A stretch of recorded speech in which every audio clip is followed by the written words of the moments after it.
Muy bien, pues aquí estamos nuevamente con Rodrigo Toledo. Este fin de semana fue excelente, tuvimos una hermosa predicación, un hermoso servicio. Y como saben, estamos en esta serie que tiene la pregunta, ¿el 10%? Hablando de la ofrenda. Y muchas de las personas que están hablando de ofrendas ya están haciendo esta pregunta, ¿tengo que dar el 10%? Y recuerden que esta serie está planificada para que en 6 semanas podamos ir construyendo los temas. Por eso el domingo, dentro de las comunidades bíblicas, que es nuestra escuela dominical, así les llamamos, varios de nuestros hermanos ya están preguntando, pero pastor, ¿tengo que darlo a la iglesia? Pastor, ¿es el 10%? ¿O puedo dar menos o puedo dar más? Y ya se empieza a notar un poco la inquietud, ¿no?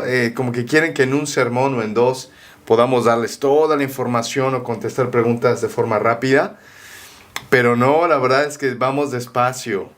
Vamos armando todo el contenido porque las verdades bíblicas están fundamentadas una tras otra. Y es lo que estamos haciendo ahora. Recordando solamente qué es lo que hemos hablado. Dios es el dueño de todo. No somos dueños absolutamente de nada, sino solamente administradores. Y este domingo, Rodrigo habló acerca de... El diezmo. El 10%. Cuéntanos, Rodrigo, ¿cómo estuvo el bosquejo, el sermón y las aplicaciones que nos diste? Sí, bueno, fue como dije en la predicación, una predicación difícil para mí porque... como es historia, como tengo que hablar del Antiguo Testamento, entonces es complicado hacerlo sin que la gente se duerma. Siempre es complicado esto. Pero lo que traté de hacer fue un panorama completo de la Escritura, comenzando desde el Antiguo Testamento, incluso desde Génesis, para ver cómo es el tema del diezmo, cómo se ha desarrollado, cómo se dio luego con la ley, y luego cómo aparecen estos principios del Nuevo Testamento, Jesús, y luego el Nuevo Testamento hablando acerca del diezmo. Así que traté de hacer este panorama, espero obviamente no va a ser muy profundo, pero espero sí haber recalcado algunas cosas importantes acerca de el diezmo. Y en primer lugar, lo primero que yo comencé dentro de mi estructura del sermón fue hablando acerca de desde dónde viene el tema del diezmo. Porque muchas veces hablamos acerca del diezmo, las iglesias piden acerca del diezmo, pero normalmente vamos a la ley. Y eso es lo que normalmente hacemos. Vamos a Levítico, vamos a Números y hablamos acerca de el diezmo instituido para el pueblo de Israel. Déjame decirte algo. Siempre cuando hablamos del diezmo, la respuesta común es, pero ya no estamos bajo la ley, pastor. Exacto. Y qué bueno que mencionaste que aún antes de la ley, es decir, con Abraham es donde vemos por primera vez esa ofrenda de traer el 10%. Así es, tal cual. Con Abraham, con Melquisedec, este ejemplo o este personaje un poco misterioso de la Escritura, pero vemos la primera presentación del diezmo por parte de Abraham con este Melquisedec, y posterior a eso tenemos a Jacob también. Y todo esto antes de la ley. Jacob también dando un diezmo o prometiendo un diezmo a Dios, pero era un diezmo más condicional. Si es que Dios, tú me cumples esto, yo te voy a dar mi diezmo. Por ende me enfoqué un poco más en Abraham y Melquisedec, también por supuesto en Hebreos que lo menciona, y vemos el panorama completo. Desde Génesis, incluso hasta Hebreos, tenemos lo que es el diezmo. Y posterior a eso ya entré con respecto al tema de Israel, como pueblo, como nación, y la ley que se entregó para el pueblo. Y en cuanto a eso, por supuesto que también tenemos muchas cosas que nos han inculcado de que realmente tiene que ser un 10%, ¿cierto? Y esa es la pregunta, ¿es el 10% así como en el pueblo de Israel? Pero recordando y viendo un poquito la ley, realmente no era solamente el 10%, sino que era mucho más. Hablando un poco ayer acerca del diezmo, el pueblo de Israel se le instituyó que dieran 3 diferentes diezmos, lo que constituye un 23.3% de los ingresos de las personas. Entonces, si queremos ser apegados a la ley, como algunas personas quieren hacerlo, entonces tendría que ser 23.3% y no solamente el 10%. Porque ahí tenemos a los legalistas en potencia, ¿no? Que dicen, bueno, pero lo que Dios le había ordenado al pueblo de Israel es el 10%. Pero si hacemos un estudio más profundo, nos damos cuenta que es el 23.3%. Así es. Y ahí ya no nos gusta. Ahí sí que el 10% no nos gusta. Y luego imagínate el 23.3%. Sí. No, entonces, con respecto a la ley, realmente así estaba estipulado para el pueblo de Israel, pero dejé ese tema ahí, el Antiguo Testamento, solamente para ver que el diezmo es antes de la ley, ¿cierto? Aparece con Abraham, con Melquisedec, y tampoco es tanto el 10%, sino que era más de lo que se le había pedido al pueblo de Israel.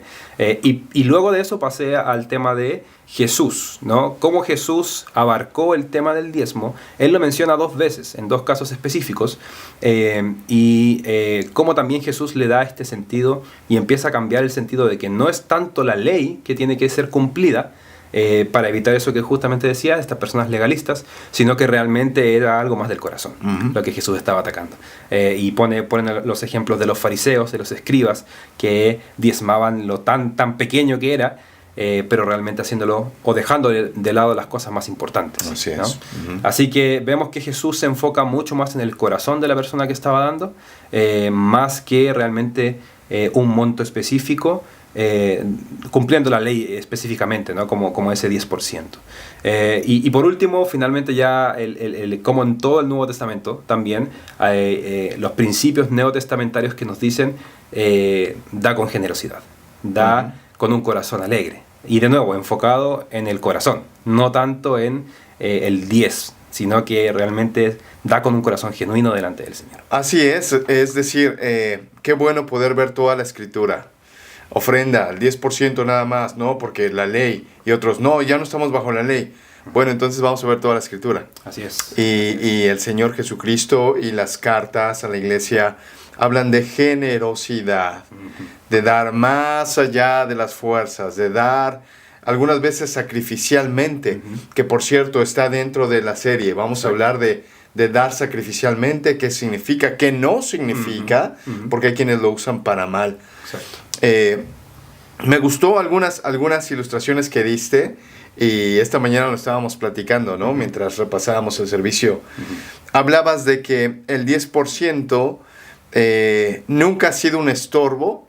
¿Para quiénes? Para aquellos que ya están dando más del 10%. Los que dan de más no se quejan, ¿cierto? Siempre la queja que podemos tener acerca del 10% es cuando estamos dando de menos. Exacto. Claro, porque siempre estamos buscando, ¿hasta dónde doy? Claro, así es. Pero cuando vemos en la palabra de Dios, incluso la viuda dio todo lo que tenía, y Jesús ve eso y le dice a sus discípulos, miren, esto es lo que el Señor está buscando, ¿cierto? Sí, las últimas, ya pasando al final del sermón, estas aplicaciones que yo un poquito daba, para que la gente se vaya con esto entendiendo de que realmente es un acto del corazón, un acto de gratitud, de generosidad y de agradecimiento al Señor, finalmente. Y cuatro aplicaciones yo dejé para que la gente, y para que pudiéramos meditar al respecto de esto. En primer lugar es que tanto en el Antiguo Testamento las razones de por qué se daba el diezmo siguen aplicándose al día de hoy. Así que las personas que dicen, no, entonces yo no tengo que ofrendar, no tengo que dar nada, porque eso estaba en la ley. Mentira, porque realmente lo que estaba en la ley, en el Antiguo Testamento, la razón de por qué se diezmaba era para el cuidado del templo, para el cuidado de los levitas y para los necesitados. Y esas 3 cosas las seguimos teniendo en el día de hoy, ¿no? Tenemos pastores, tenemos el edificio donde nosotros estamos y también gente que está en necesidad. Rodrigo, a veces hay personas que ven el edificio y dicen, no, ustedes no necesitan nada, right? Así es. Que no, ¿para qué doy ofrendas? Si miren todo lo que... Pero nos olvidamos que hay que pagar un montón de cosas. El edificio no está ahí ya gratis, ¿cierto? Sí. Y eso va a ser un poquito del sermón siguiente. Sí, para no meternos en eso, pero yo también he escuchado eso, ¿no? Tienen tan grande edificio, no necesitan nada la iglesia, entonces no voy a ofrendar realmente porque no hay necesidad en este lugar. ¿Sí? Pero es un tema que lo vamos a dejar ahí para... Viene para para adelante. la siguiente, exacto. Y otra aplicación que también que apunta realmente el Nuevo Testamento es que el diezmo revela lo que hay en nuestro corazón. Y de nuevo, es el corazón, las intenciones de nuestro corazón, lo que el Señor Jesús rescató y lo que todo el Nuevo Testamento, Pablo al escribirle a Corintios, rescata. Dar gozosamente, dar alegremente, y que no sea una carga para nosotros, que muchas veces puede llegar a ser. Dar con generosidad fue otra aplicación, y aquí está así el tema de el 10% entonces tiene que ser mi techo, o realmente es el piso de donde yo comienzo a dar. Porque muchas veces decimos, bueno, ya estoy dando mi 10%, entonces yo ya llegué a la meta, ya cumplí lo que tengo que hacer.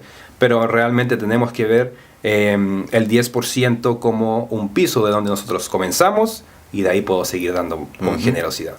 Y también va a ser tema de estudio para más adelante. Y en último lugar, imitar a Cristo como Él mismo se entregó por completo. Él no diezmó su vida, Él no solamente vino en porciones, sino que Él se entregó por completo por nosotros. Y de esa misma manera nosotros también damos con generosidad, dando sacrificialmente, así como Cristo mismo entregó su vida por nosotros. Así es. Y siempre que hablamos del diezmo en la iglesia es bueno poder recordar esto. Siempre que hablamos en las clases de membresía, siempre cuando mencionamos el diezmo o las ofrendas, siempre abarcamos 3 áreas, ¿no? Decimos, bueno, tu tiempo, tus talentos y tu tesoro. Y a veces hay quienes piensan, bueno, en mi tiempo, en 1/3, mis talentos otro 1/3, y entonces puedo dar 1/3 del dinero, como si todo eso fuera solo el 10%, ¿no? Claro. Importante aclarar que cuando hablamos de diezmo, nos vamos a ir enfocando más, es el área de las finanzas. Es decir, Jesucristo se dio todo en su vida, en su servicio, en lo que Él es, dio todo lo que Él tenía, multiplicó y lo demás, ¿cierto? Pero nuevamente, Dios es dueño de todo. Nosotros solo administramos dinero, vida, talentos, todo. Por lo cual, dar generosamente. Así es. Y dar generosamente implica todas las áreas de nuestra vida. Tal cual. ¿Cierto? Sí, y recordando un poquito lo que Jesús le dijo a sus discípulos, ¿no? Decía que tu justicia sea mejor que la de los fariseos. Por ende, el estándar para nosotros como creyentes es mucho más alto que los mismos fariseos, porque nosotros damos habiendo recibido tantas riquezas de Cristo. Y por ende nosotros podemos dar libremente, gozosamente y ricamente, en abundancia para la obra del Señor finalmente. Amén. Miren, los siguientes temas, y ya los hemos anticipado anteriormente, pero semana que viene vamos a hablar de trae el diezmo completo a la iglesia. Porque algunos preguntan, bueno, pero la iglesia, hay otras con necesidades. Vamos a ayudarte a entender de por qué traerlo a la iglesia. En quinto lugar, vamos a hablar de practica dar más allá. Así es. Cómo se ve el dar más allá. Y por último vamos a hablar de enfoquémonos en la gran comisión. Hay lugares, hay países, hay regiones donde el evangelio no ha sido escuchado ni siquiera, pero cómo la iglesia debe estar invirtiendo hacia esos lados. Así que, pues iglesia, síganos, vamos despacito, dando contenido, contestando preguntas. Así que siéntanse libres de hacer comentarios, de ponernos ahí sus preguntas o lo que les gustaría que hiciéramos énfasis. Pero aquí estamos, Rodrigo. ¿Estás disfrutando, no? Sí, totalmente. Y espero que la gente también esté disfrutando de la serie. Se levantan preguntas, comentarios, y eso es muy bueno porque nos motiva a seguir estudiando más las Escrituras. Así es, y seguimos aprendiendo, seguimos sacando de la palabra de Dios principios bíblicos para la iglesia y para nosotros en lo personal. Así es, amén. Así que bueno, gracias por seguirnos, estamos en contacto. Bendiciones, hermanos. Bye.